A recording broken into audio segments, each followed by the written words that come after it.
o abismo de diferença entre o Vasco e o Flamengo, não só no time titular, mas também no banco de reservas, é muito claro, isso aí é indiscutível e deu a lógica. Infelizmente, deu a lógica. O terceiro reserva do Flamengo é um jogador que, obviamente, no Vasco seria titular, camisa 10 e faixa do time. Então, é muito difícil. Corneteiro, hein? Você... É óbvio, mas corneteiro, é verdade. corneteiro. Não, você tá exagerando. Eu não tô exagerando, não. Quem é o terceiro reserva do Flamengo? É o Luiz Araújo, o Cebolinha.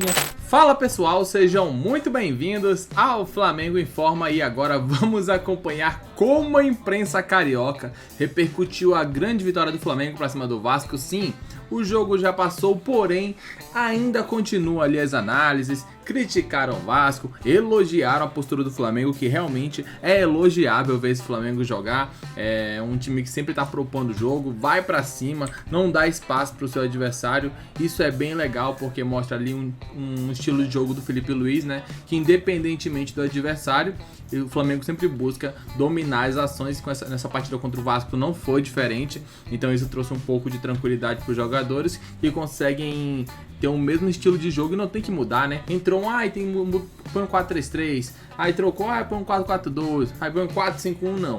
É sempre o mesmo modelo, troca uma peça pela outra e continua um time bem entrosado. Isso é muito legal. A imprensa segue elogiando demais o trabalho feito pelo técnico rubro-negro. É isso que vamos acompanhar a partir de agora. O link da Placar TV estará aqui na descrição para que vocês possam acompanhar o programa Placar Aberto na íntegra.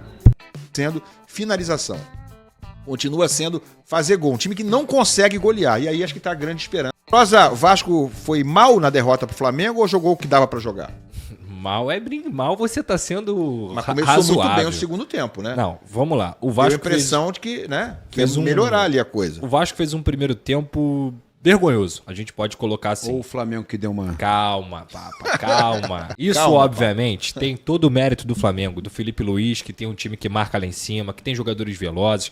O abismo de diferença entre o Vasco e o Flamengo, não só no time titular, mas também no banco de reservas, é muito claro. Isso aí é indiscutível e deu a lógica. Infelizmente, deu a lógica. Mas assim, a questão é a postura, papa. Pra você ter uma noção, eu até coloquei isso na minha crônica do jogo. Pra mim, o Vasco fez 2 jogos e acabou perdendo os 2. Só que no segundo tempo o Vasco perdeu de uma forma digna e no primeiro tempo o Vasco perdeu de uma forma vergonhosa. Então assim, há muita diferença quando a gente está falando sobre postura, sobre querer jogar, sobre posicionamento. Então, obviamente, no primeiro tempo, o Flamengo conseguiu pressionar bastante o Vasco que não tem pontas, e a gente já está falando isso aqui há mais de um mês, desde que esse programa começou, e um time que hoje, do Fábio Carille, que sempre jogou com pontas, que não tem pontas, não tem válvula de escape. Então era muito fácil o Flamengo pressionar o Pumita e o Lucas Piton na saída de bola, ou o meio campo. Por quê? Porque eles só tinham a opção do meio campo. E para piorar, o meio campo do Vasco fez uma partida horrenda, uma partida vergonhosa. O seu Hugo Moura foi o pior jogador do Vasco disparadamente no primeiro tempo. Isso aliado ao Tietê, que se escondeu do jogo, um jogador que a gente até comentou aqui sobre o calibre dele, sobre toda a experiência que ele tem, e parecia que ele estava estreando no seu clássico profissional pela primeira vez, porque a bola estava queimando no pé do Tietê, ele não conseguiu sair com a bola uma vez. E o Cocão também não foi bem junto com tudo isso que aconteceu. Para piorar, o grande craque do Vasco, o jogador diferente do Vasco, também é um cara que não se mostra em momento algum um cara que vai botar a bola debaixo do braço, se chama Felipe Coutinho. Então assim, é constrangedor até ver a partida do Coutinho, que obviamente não é o grande problema do Vasco, mas ele tem que chamar responsabilidade. Ele tem que dar o toque diferente que, por exemplo, o Arrascaeta faz no Flamengo. E ele em nenhum momento fez isso, muito pelo contrário. Errou tudo. O único jogador que eu consigo salvar no primeiro tempo do Vasco é o Verratti, que, coitado, ganhava todas as segundas bolas, ganhava as bolas aéreas, ganhava os chutões que davam pra ele e não tinha aproximação de ninguém. Então, no primeiro tempo, o Flamengo não só foi muito superior por todos os méritos que tem, pelo grande time que tem, pelo grande treinador que tem também, mas também porque o Vasco fez uma partida vergonhosa individualmente e coletivamente. No segundo tempo, o jogo foi completamente diferente, pelo menos nos 20, 25 primeiros minutos, porque o Vasco foi superior ao Flamengo, pasmem, o Vasco foi muito superior ao Flamengo e poderia ter empatado a partida na cabeçada do Verratti. Por quê? Porque o Carille, depois de ter colocado um 4-4-2 marcando sem bola, ele mudou a formação do time. E isso pegou o Felipe Luiz desprevenido. Ele usou um 3-6-1, recuou o Hugo Moura para fazer o terceiro jogador ali da saída de 3. Ele coloca o Zucarelho, que é um garoto da base e que jogou mais do que todos os outros do meio campo, justamente mesmo sendo um garoto da base, foi colocado na direita. O Pumita começou a ter a opção para poder jogar por ali. O Coutinho começou a entrar no jogo, o Tietê também, o Lucas Piton, e o Vasco se tornou um time um pouco mais coletivamente forte. Isso, inclusive, amassando o Flamengo naqueles primeiros 20 minutos e conseguindo ter a oportunidade que era do gol do Verratti e a bola caprichosamente bateu na trave. Depois, meu amigo, é o abismo que eu falei aqui. Não tem como você comparar um time que coloca o Jean David em campo e o outro coloca o Everton Cebolinha. Não tem como comparar um time que não tem outros pontas para poder utilizar e o Luiz Araújo entra no Flamengo. Então até o terceiro reserva do Flamengo é melhor do que os jogadores do Vasco. Ou melhor, o terceiro reserva do Flamengo é um jogador que, obviamente, no Vasco seria titular, camisa 10 e faixa do time.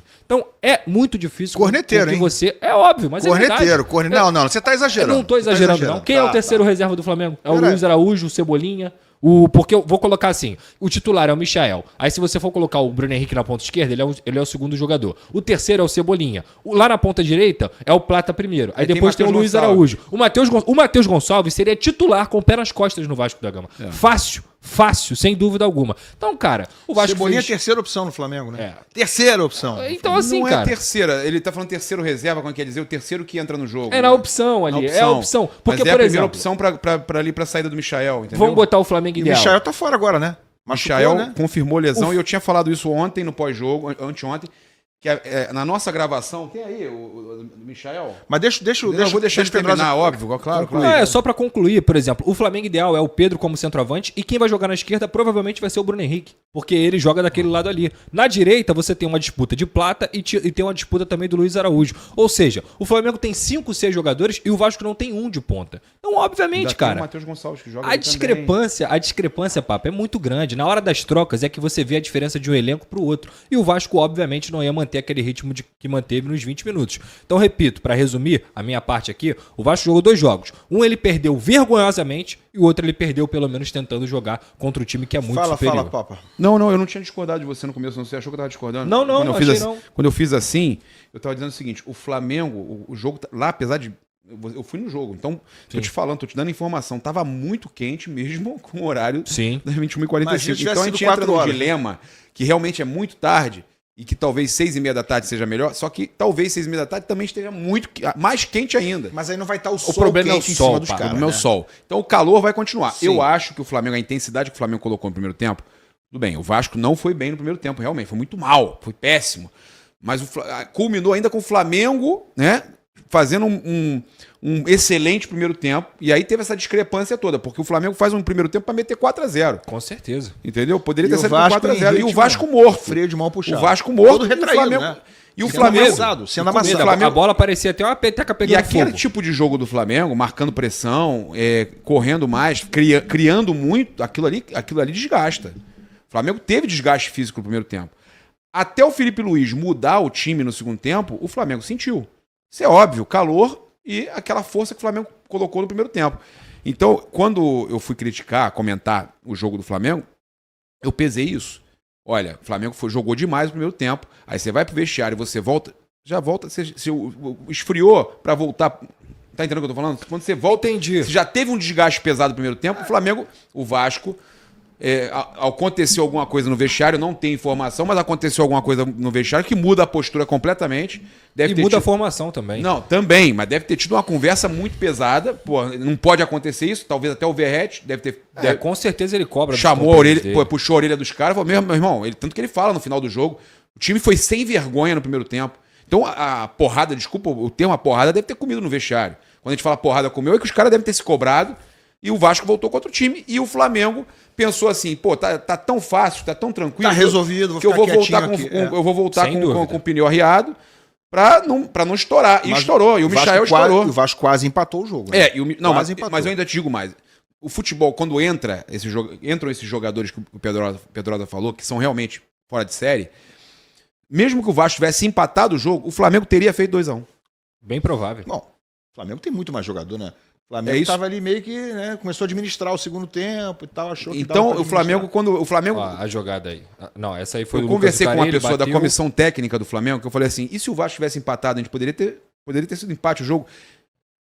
A jogada A do... postura do Felipe Luiz e do time do Flamengo é a seguinte, olha, a gente faz um primeiro tempo absurdo, pode ganhar de 4-0, 3-0, ou pode a bola não entrar, ou ter um gol anulado e tal, e você acaba 1-0 no primeiro tempo. Mas, acabou 1-0, ganhou o primeiro tempo de 1-0 o Flamengo, jogando muito, ele vem pro segundo tempo com o pneu arriado, como eu falei, só que ele pensa o seguinte, olha, se o Vasco fizer um gol, a gente tem peça pra mudar e a gente faz o segundo. Então o Flamengo, mesmo tomando bola na trave, o Flamengo tranquilo, cara. Pode ver. Não, tranquilo também não. Mas aí isso é Tranquilo um risco, também né, não. papai? Toma um A empate, hora quem que o garante empate, que vai fazer o se o 2-1? empate acontecesse ali, irmão, o jogo ia pegar fogo. Ia pegar fogo. O O jogo Vasco ia ia pegar pro fogo, segundo. O Vasco ia obviamente, tentar o porque segundo. o Vasco já estava melhor na partida e ia tentar buscar o segundo. E mesmo que não tivesse indo buscar o Mas segundo... o Vasco deu uma queda já logo depois. Então, mas por quê, Papa? Eu acho assim, ó, a diferença de força de um time pro outro é Quando muito é que grande. entraram os jogadores? Com quantos? 32? 25. O que é? Quando entraram? Começou ali. Porque sabe o que iguala o Então jogo? é isso. O Flamengo melhora depois da entrada Exato. dos jogadores. Sabe o que iguala o jogo? Quando ele coloca o Léo Ortiz na partida. Porque aí ele consegue oxigenar 20, a zaga. né? Foi aos e ele 20. A entrada foi aos 20, tá? Os jogadores E ele do Flamengo. consegue oxigenar a zaga, ele coloca um jogador que é muito bom na saída de bola, depois ele coloca o Luiz Araújo e o Everton Não, o Léo Cebolinha. Ortiz é monstruoso. E aí acabou, cara. Léo Acabou, Ortiz não tem o que é fazer. monstruoso, É cara. muito complicado. Cadê o superchat do Cebolinha É que a gente muito tá melhor que o valendo Thiago aí? Silva, muito melhor. Ele é monstruoso. Cadê o superchat do você? Falar em Cebolinha, olha aqui, ó. Cebolinha flamenguista, lúbulo negro. Alô, Ilan, Pedrosa e Papa. Tá tão quente no Lio que eu só tô conversando com quem fala cuspindo pra me manter leflescado, tá osso? Então tá aí um pouco do que rolou nessa análise lá dos cariocas, né? É legal ver o debate ali. Tem o Pedrosa, que é vascaíno, e o Gabriel Reis, né, que é o paparazzo rubro-negro. Obviamente torce pro Mengão. Então teve esse debate ali, essa troca de opiniões, né? Isso é legal porque até os antes conseguem notar que o time do Felipe Luiz é um time muito seguro, né? E como foi bem comentado pelo Pedrosa, o terceiro reserva do Flamengo, ele seria titular facilmente no time do Vasco, né? Ou você acha que o Matheus Gonçalves não jogaria no Vasco, né? Seria facilmente ali um dos líderes, um dos melhores jogadores do elenco do Vasco. Então, assim, tem uma diferença muito grande e ficou muito visível mesmo nesse clássico, onde o Mengão passou o carro. E quem sabe, né, pode enfrentar o Vasco de novo numa semifinal de Cariocão. Seria maravilhoso ganhar do Vasco novamente. Tomara que o Vasco passe só pro Flamengo enfrentar ele numa semifinal ali. Seria interessante ver essa situação. Até porque eu prefiro um clássico numa semifinal do que, sei lá, um Flamengo e Madureira, sabe? Não tem graça Flamengo e Madureira. É um Flamengo e Vasco, um Fla-Flu, um Flamengo e Botafogo. Aí já seria bem mais interessante. Diz o que vocês pensam, daqui a pouco voltaremos com mais informações. Um grande abraço, até logo mais. Valeu!